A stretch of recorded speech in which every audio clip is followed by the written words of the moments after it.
একটা ইউনিয়ন সাংবাদিকতার যে এখানে একটা ট্রেনিং দেওয়া হয় এ বিষয়টা আমার জানা ছিল না।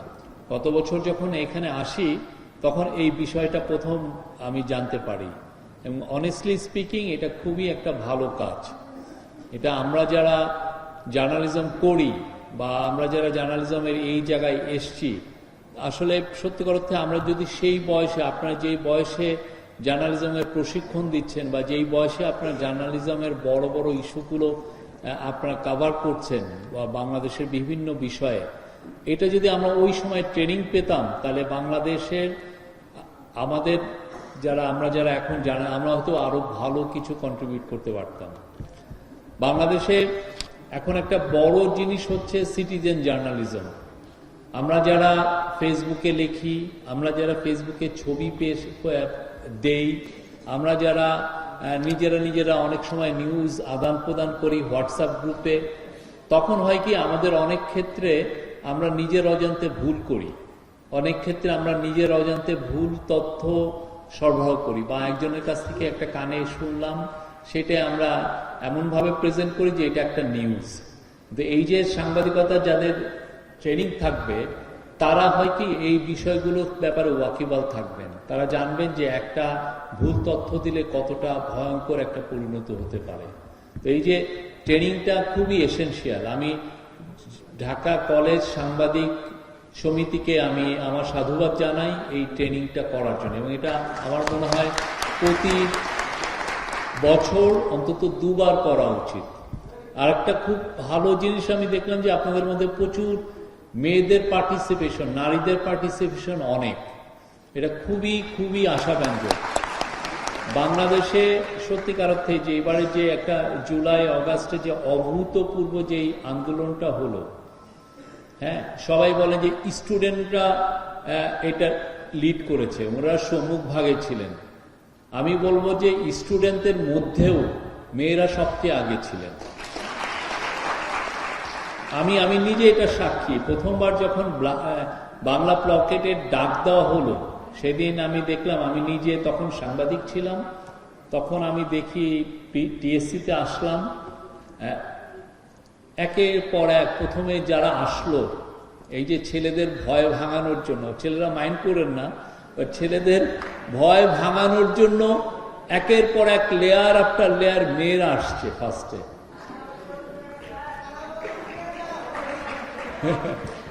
এটা সত্য, আমি নিজে যেটা আমার এখন ওই ভিডিওটা আছে, আমি তো আর নাই, এটা সত্য। ওরা আসছেন একের পর এক, কারণ মেয়েদের খালি প্রসেশন, অনেক পরে যে ছেলেদের বড়, মানে ওরা জানে যে পুলিশ মেয়েদেরকে কিছু করবে না। হ্যাঁ, তো মেয়েরা এসে জায়গাটা তৈরি করেছে, ছেলেরা তারপরে এসে শাহবাগটা তারা তাদের আওতায় নিয়েছে। এটা একটা মানে বাংলাদেশের এই বছর এইবারের যে মানে জুলাইয়ের যে আপরাইজিং গণ অভ্যুত্থান, এতে যে মেয়েদের যে কন্ট্রিবিউশন, এটা আসলে আমার মনে হয় এটা নিয়ে ইট ডিজার্ভস অনেকগুলো বই দরকার। এত মেয়ে সব জায়গায়, আমি কয়েকটা জাহাঙ্গীরনগর ইউনিভার্সিটিতে গেলাম, আমি ইসলামী ইউনিভার্সিটিতে গিয়েছি, আমি কুমিল্লা ইউনিভার্সিটি, এরা সবাই তাদের রোল নিয়ে তারা যে কি কাজগুলো করেছে জুলাইয়ের গণঅভ্যুত্থানে, তারা ভিডিও বানিয়েছে, এবং ওই ভিডিওটুকু দেখবেন যে প্রত্যেকটা জায়গায় মানে মেয়েদের সরব প্রেজেন্স। শেখ হাসিনাকে নামানোর কৃতিত্ব যদি সবচেয়ে আগে কারো থাকে সেটা হলো মেয়েদের।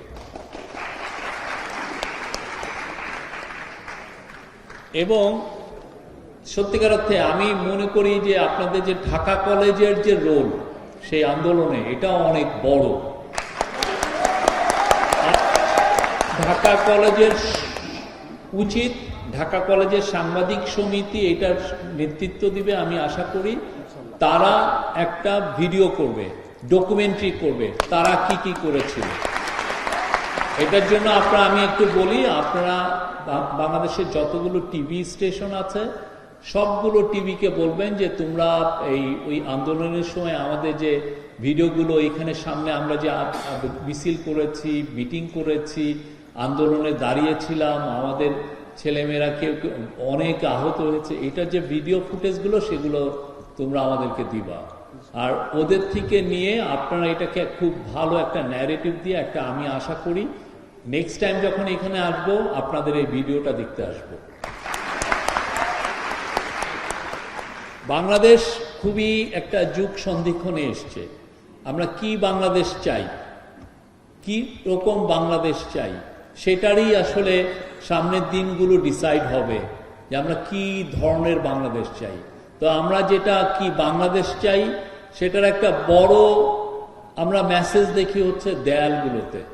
দেয়ালে একদম সবাই, আপনারা সবাই, আপনাদের মধ্যে কেউ কেউ লিখে দিয়েছেন কি বাংলাদেশে। আপনারা বলেছেন রাষ্ট্র সংস্কার চাই, আপনাদের বলেছেন যে মাল্টিকালচারাল বাংলাদেশ চাই, মাল্টি ফেথের বাংলাদেশ যাতে একটা হারমোনির সাথে বাস করতে পারে সেই বাংলাদেশ চাই। সেগুলো দেয়ালে দেয়ালে লেখা আছে। তা আমাদের সবচেয়ে মানে এই মেসেজটা, এই রিফর্ম কমিশনগুলো যেগুলো হয়েছে সেই রিফর্ম কমিশনগুলোর কাছে কিন্তু এই মেসেজটা লাউড অ্যান্ড ক্লিয়ার। আপনারা সেই মেসেজগুলো দিয়েছেন।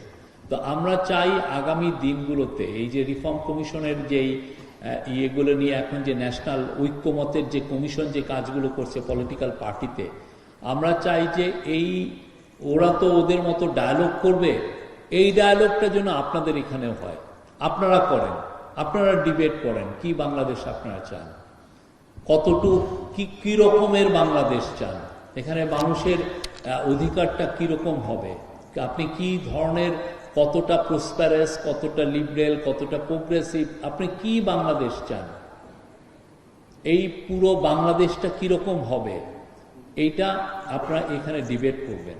আমাদের আশা যে এই ডিবেটে সমস্ত এই ঢাকা কলেজের যতগুলো ছাত্র, সংসদের যতগুলো ছেলে মেয়ে আছে সবাই এটা পার্টিসিপেট করবে।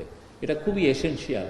আমরা এবারের পুরো আন্দোলনের মূল ফ্রন্টে ছিল স্টুডেন্টরা, এবং আমরা স্টুডেন্টদের কাছে শুনতে চাই তারা কি বাংলাদেশে। আপনারা মনে করেন না যে আমাদের কাজ জুলাই আগস্টে শেষ হয়েছে, বা আমাদের কাজ বৈষম্য বিরোধী ছাত্রদের সাথে থেকে মিছিল মিটিং করাই আমাদের কাজ। আপনাদের বুদ্ধিভিত্তিক কাজগুলো খুব জরুরি। আপনারা বলবেন আপনারা কি বাংলাদেশ চান, এটা ডিবেট হবে। এটা শুধুমাত্র যে ইউনিভার্সিটিতে ডিবেট হবে তা না, এটা কলেজে ডিবেট হবে, পারলে স্কুলে হবে। স্কুলে ছেলে কি যে শহীদ হয়নি, মাকে কি সে চিঠি লেখেনি, বলেনি যে মা আমি আসছি, তুমি আমার জন্য চিন্তা করবা না, আমার জন্য দোয়া করবা।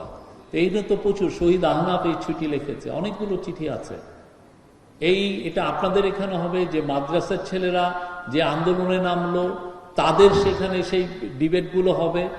বাংলাদেশের আনাচে কানাচে আগামী 6 মাস আমাদের ইলেকশনের আগ পর্যন্ত, ইলেকশন তো আপনারা জানেন যে ডিসেম্বর বা আগামী বছরের মার্চের মধ্যে হবে। তো এর আগে আমরা এই ডায়লগগুলো চাই, এবং এই ডায়লগের মাধ্যমে শুধুমাত্র আমরা আপনাদের কাছে মেসেজ পাবো তা না, আপনারাও জানবেন যে একটা দেশের রাষ্ট্র ব্যবস্থা কিরকম হয়, কিরকম করলে দেশে সবাই জব ভালো ক্রিয়েট হয়, দেশটা প্রসপারাস হয়, দেশে পিস অ্যান্ড স্ট্যাবিলিটি আসে, এবং যে দেশে সব ধরনের মানুষ কিভাবে হারমোনির সাথে বাঁচতে পারে, এবং যেখানে কিভাবে সমস্ত মানুষ তার রাইটস, সমস্ত মানুষের রাইটসটা অক্ষুণ্ণ থাকে। এই রাইটসগুলো কি, এগুলো তো আপনাদের সবাই জানা উচিত।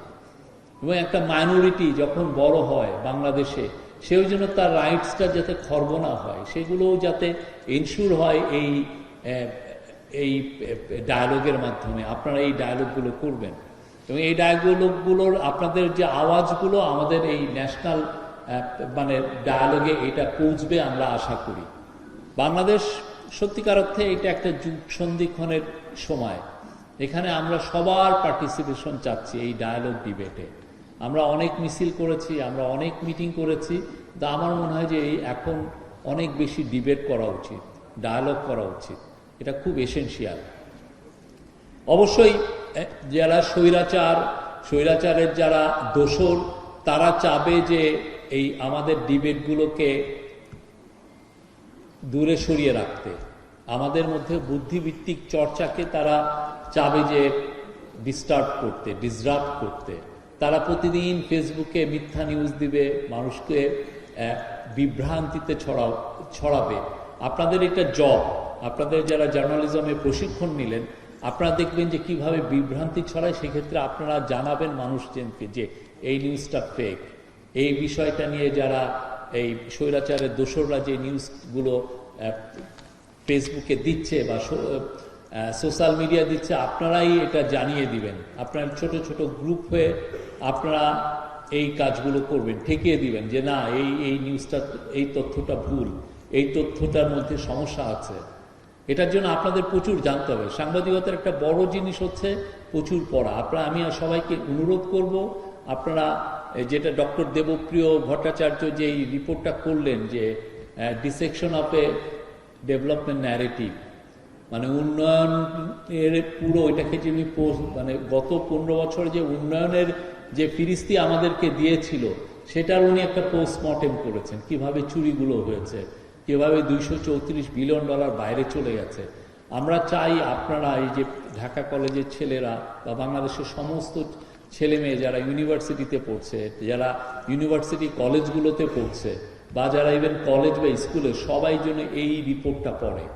আপনারা জানবেন যে কিভাবে আপনার টাকা, আপনার পকেটটা কেড়ে নেওয়া হয়েছে, কিভাবে আপনাকে সেকেন্ড ক্লাস সিটিজেন হিসেবে রাখা হয়েছে, কিভাবে আপনাকে ফালতু একটা প্রজেক্ট ধরিয়ে দিয়ে আপনার থেকে টাকা কেটে তারা লন্ডনে বাড়ি করেছে।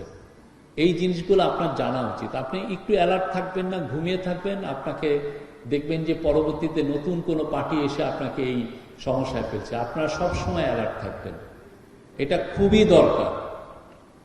যে কোনো সময় থেকে বাংলাদেশের জন্য, ভবিষ্যতের জন্য, এখনকার জন্য, সমস্ত সময়ের জন্য আপনারা পলিটিক্যালি থাকবেন। যতগুলো ছাত্র সংসদ আছে, যতগুলো এখানে ছাত্র দল আছে, অন্য দল আছে, সবাই আপনারা যারা যারা আছেন প্রচুর পড়বেন কিভাবে আপনাদের টাকাগুলো, আপনাদের অধিকারগুলো খর্ব করেছিল স্বৈরাচারের দোসরগুলো এবং স্বৈরাচার। এটা জানা দরকার আছে। আরেকটা বিষয় হচ্ছে যে আপনারা গুম কিভাবে হয়েছে, গুমের উপরে আমরা রিপোর্টগুলো এসছে, এই বিষয়ে আপনাদের জানা উচিত। গুমটা একটা ভয়াবহ বিষয়। আপনাকে আপনার সামনে দিয়ে, আপনার পাশ দিয়ে আপনার বন্ধুকে নিয়ে গিয়ে 8 বছর রেখে দিচ্ছে, একটা মেয়েকে 7 বছর রেখে দিচ্ছে, তাকে হয়তো জীবনে পাওয়াও যাচ্ছে না। একটা সোসাইটির মধ্যে একটা ভয়ের, আতঙ্কের একটা পরিবেশ তৈরি করছে। সেই পরিবেশটাকে কিভাবে করেছে গত 15 বছর, সেটা আপনাদের জানা উচিত।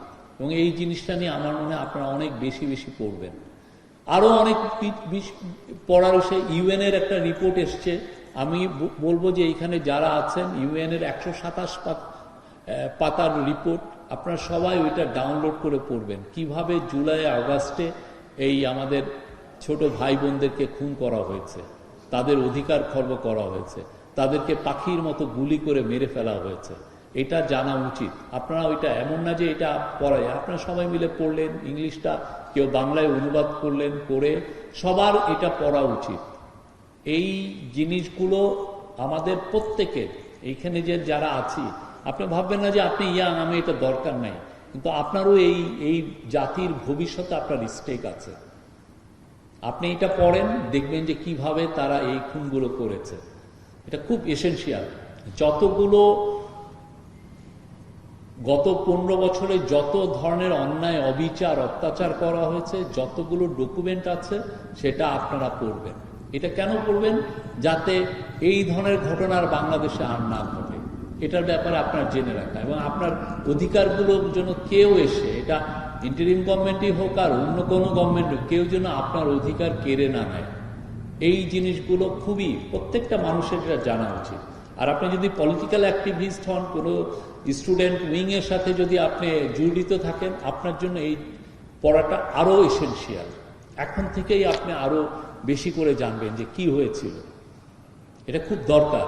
এটা একটা সত্যিকার অর্থে গত 15টা বছর ছিল text book case of fascism. এখন ফ্যাসিজমটা আসলে কি, ফ্যাসিজম কিভাবে অপারেট করে, কেমনে আপনার অধিকারগুলো কেড়ে নিয়ে আপনাকে সেকেন্ড ক্লাস সিটিজেন করা হয়, কেমনে আপনার টাকাগুলো নিয়ে বাইরে পাঠানো হয়, আর আমি আর আপনি বা আমার ছেলে মেয়ে দেখা যায় যে 10,000 টাকার চাকরির জন্য আমরা আমরা ছুটাছুটি করি।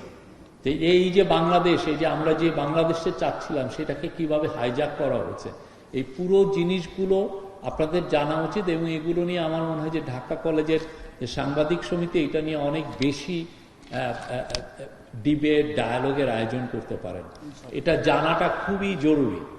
বাংলাদেশ কেমন বাংলাদেশ হবে এটা আমরা সবাই মিলে এটা আমরা ডিসাইড করব, এবং এই ডিসাইড করার পিছনে যাতে আমাদের প্রচুর শ্রম থাকে, প্রচুর মেধা থাকে, প্রচুর ডায়ালগ থাকে, ডিবেট থাকে। দেখবেন যে আপনিও নিজেকে অনেক বছর পরে 20, 30, 40, 50 বছর পরে আপনিও বলতে পারবেন যে যে বাংলাদেশ আছে, যে 50 বছর পরে যে বাংলাদেশটা হবে, আমি নিশ্চিত ওই বাংলাদেশ খুব প্রসপারাস হবে, খুব প্রাউড হবে।